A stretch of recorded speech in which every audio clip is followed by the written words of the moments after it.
दोस्तों आज हम लेकर आए हैं एक और नई कहानी। आप इस पूरी कहानी सुनने के लिए अभी वीडियो को लाइक करें, चैनल को सब्सक्राइब करें और नोटिफिकेशन बेल को दबाना न भूलें।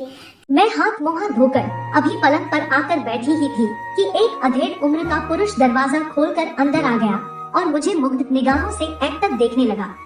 मैं मन ही मन बुदबुदाई, बड़ा ही बदतमीज और जाहिल आदमी है। कमरे में घुसने से पहले इजाजत भी नहीं मांगी। मैं कुछ बोलती इससे पहले ही वह आदमी मेरे पास आकर बोल पड़ा, मेरा नाम विधायक सुधाकर तिवारी है। तुम सचमुच ही विधायक हो या ऐसे ही नाम के पहले लगा लिया है? मेरे यह पूछते ही वह खी खी करके हंसने लगा। उसकी हंसी किसी फटे बांस की तरह भद्दी और उबाऊ थी। मुझे बड़ा ही बुरा लगा। इतने में मेरी निगाह उसके कपड़ों पर चली गई। बड़े ही महंगे कपड़े उसने पहन रखे थे। मैंने सहजता से यह अनुमान लगा लिया कि यह आदमी विधायक उधायक तो नहीं है, पर विधायकों वाला शौक जरूर रखता है। ऐसे वाला भी है और मेरे हुस्न का कदरदान भी लगता है। मुझे इसकी हंसी से क्या लेना देना? मुझे तो धन कमाने का गेम खेलना है। अगर मेरी जीत हो गई फिर तो मेरे दिन ही फिर जाएंगे।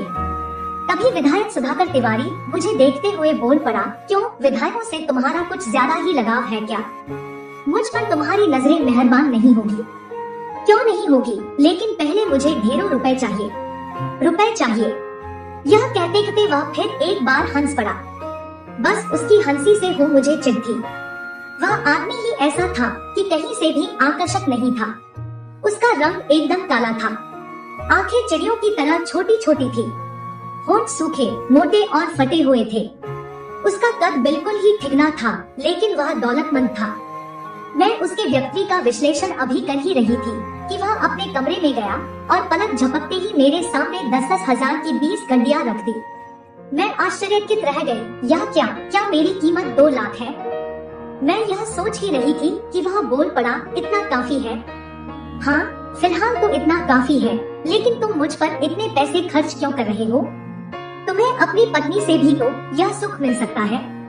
मेरे यह पूछते ही वह अजीब सा मुंह बनाकर बोला, यौन सुख कभी किसी को पत्नी से मिला है जो मुझे मिल सकता है? देखो, पत्नी की याद दिलाकर मजा किरकिरा न करो। तुमने अपनी कीमत मांगी, मैंने लाकर रुपए दे दिए। शायद तुम्हें नहीं पता, पुरुषों को यौनानंद पराई स्त्रियों से ही मिलता है। वे संभोग में बदलाव चाहते हैं। विधायक सुधाकर तिवारी की बातों ने मुझे चौंका दिया। मैं बुदबुदाई, जब इसका मुझसे जी भर जाएगा तो मुझे छोड़ देगा, तो फिर मैं क्यों ना अगली सुबह यह जगह ही छोड़ दूं। 2 लाख रुपए लेकर यहाँ से निकल भागने के लिए कुछ और सोचती इससे पहले ही उसने मुझे अपनी बाहों में भर लिया। मैंने कोई विरोध भी नहीं किया तो सहयोग भी नहीं दिया। जहाँ देह व्यापार बन जाती है तो वहाँ सहयोग लेने देने की बात कहाँ रह जाती है। ऐसे मामलों में तो पुरुष को ही सब कुछ करना होता है। स्त्री तो मूक बनकर अपनी देह से पुरुष को खेलने देती है। मैं एक गूंगी औरत की तरह पलंग पर निढाल पड़ गई थी। सहवास की कुंजी तो मेरे हाथ में थी। तिवारी मुझको निर्वस्त्र करने में ही इतना उत्तेजित हो गया कि सफर शुरू करने से पहले ही हार गया। उसका शीघ्र हारना मेरे लिए खुशियाँ लेकर आया। मैं उठ बैठी और उसे देखकर हंसने लगी। इसी दम पर उछल रहे थे, बस फूफा ही करना जानते हो। जाओ सो जाओ, अब मुझे भी नींद आ रही है। तिवारी पसीने से तरबतर हो गया था। ऐसे हाँफ रहा था जैसे एक नहीं 2-3 महिलाओं से संबंध बनाकर आ रहा हो। वह काफी शर्मिंदा था। चुपचाप अपने कमरे में चला गया। मैं स्वयं से बातें करने लगी। मेरी समझ में नहीं आता पुरुष महिलाओं के साथ बलात्कार कैसे कर लेते हैं। मेरे जीवन में तो आने वाले सारे ही पुरुष मोम की तरह पिघलने वाले अब तक आए हैं। किसी एक में भी इतना दम नहीं था कि वे मुझ तक पहुँचे। मैं ही उनके साथ बलात्कार करती आई हूँ। आज भी तिवारी के साथ मैंने ही बलात्कार किया।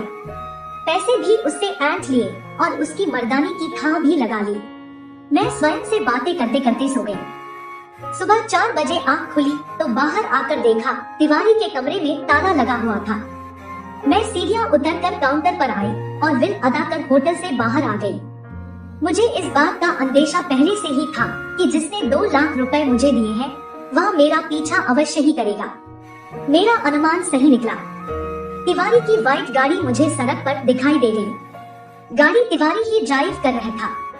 वह मुझे पकड़कर पुलिस में भी दे सकता था, क्योंकि मुझे गलत साबित करने के लिए उसके दिए 2 लाख रुपए ही काफी थे। 2 लाख रुपए मुझ जैसी साधारण और फुटपाथ छाप लड़की के पास कहां से आए? मेरे लिए पुलिस को बताना मुश्किल था। तभी मैंने देखा हिजड़ों का एक समूह नाचते गाते हुए चला जा रहा है। मैं उन हिजड़ों के झुंड में घुस गई और उनके ही रंग में रंग गई। तिवारी गाड़ी से उतरकर काफी देर तक मुझे इधर उधर ढूंढता रहा, फिर गाड़ी में बैठकर आगे बढ़ गया। मैंने सोचा लोग हिजड़ों से घृणा करते हैं। क्या सचमुच ही ये लोग घृणा के पात्र होते हैं?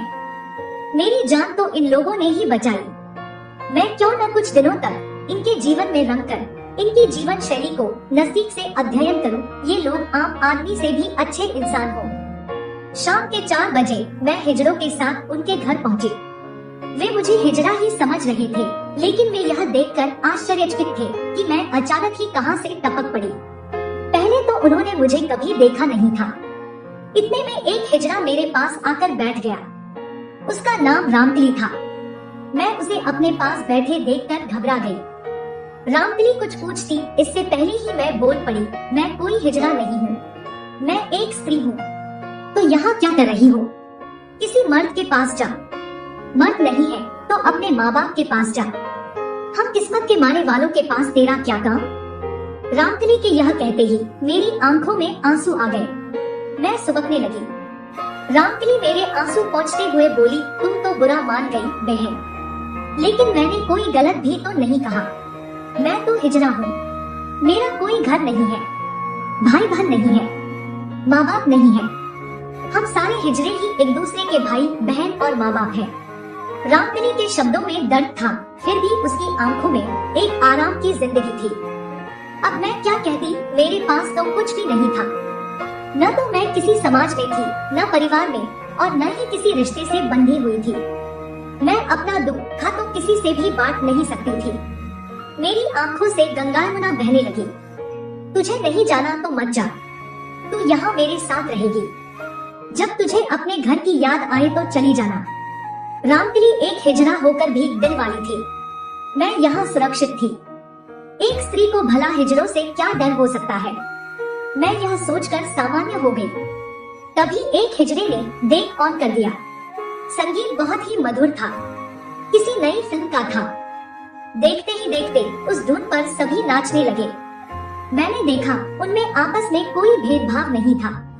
न कोई छोटा था न कोई बड़ा था। जाति का कोई बंधन नहीं था। मैं बुदबुदा पड़ी, समाज को इन हिजड़ों से शिक्षा लेने की जरूरत है। यहाँ न तो कोई संप्रदाय है और न ही जाति ही है, सभी एक जैसे हैं। समाज ऐसा ही हो जाए तो मंदिर मस्जिद गुरुद्वारे गिरजाघर का झगड़ा ही मिट जाए, सांप्रदायिक दंगे फसाद ही न हो, अमीर गरीब का कोई भेदभाव ही न हो। इतने में मैंने देखा शरीर से हटते कटते 2 नौजवान अंदर घुस आए। कपड़े लत्ते से तो वे मजदूर वर्ग के लग रहे थे। सिर पर गमछा बांध रखा था। उनकी मूछें होठों को छू रही थी। दाढ़ी बेतरतीब बढ़ रही थी। उनका पूरा हुलिया बड़ा ही विभत्स और खूंखार था। तभी उनकी नजर मुझ पर पड़ी। उनमें से एक युवक मुस्कुराते हुए रामकली के पास आ खड़ा हुआ। रामकली ने मुझसे कहा, तुम अंदर जाओ। वह युवक बोला, वह लड़की कौन है? आपको वह लड़की दिखाई दे रही है? वह तो हमारी ही बिरादरी की है। हाय हाय, आपकी आंख को क्या हो गया? रामकली के यह कहते ही वह युवक हंसने लगा। चीज तो बड़ी ही उम्दा है। बोल, कितने रुपए लेगी? रामकली थपड़ी बजाते हुए बोली, अपने रुपए सहेज कर जेब में रख लीजिए बाबूजी। आप मरेंगे तो कफन के काम आएंगे।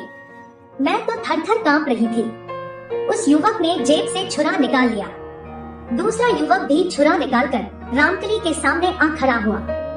रामकली के चेहरे पर फिर भी भय नहीं था, लेकिन मैं काफी डर गई थी। तभी उन दोनों युवकों ने रामकली की छाती पर छुरों की नोक रख दी। मैं अब सोच रही थी कि रामकली मेरी रक्षा करते हुए मारी गई तो फिर मेरी क्या रह जाएगी। मैंने साहस कर उन दोनों के हाथों पर अपने हाथ से जोरदार वार कर दिया। उन दोनों के हाथ से छुरे कहीं दूर जा गिरे। रामकली शरीर से मजबूत थी। उसने जोर से चीखते हुए कहा, हिजड़ों का नाम तो वैसे ही बदनाम है। आज नाम कमाने का मौका मिला है तो तुम सब कमरों में छिपी हो। बाहर निकलकर इनका सामना करूं। देखते ही देखते सारे हिजड़े एक साथ बाहर आ गए और उन दोनों युवकों पर शिकारी कुत्तों की तरह टूट पड़े। वे युवक पलक झपकते ही फर्श पर अधमरे से लेट गए। मैं दूर खड़ी यह सब देखकर दंग रह गई। इनमें तो गजब की एकता है, बेजोड़ साहस और शक्ति है।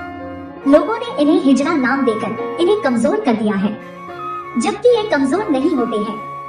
तभी मैंने देखा रामपली ने उन दोनों को ही घसीटकर बाहर सड़क की तरफ कर दिया था। वे मुश्किल से उठकर भाग सके।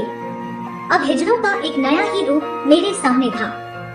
रामपली मेरे पास आकर बोली, हम हिजड़े अपनी माँ बहनों की बहुत ही इज्जत करते हैं। स्त्री हमारे लिए देवी तुल्य होती है।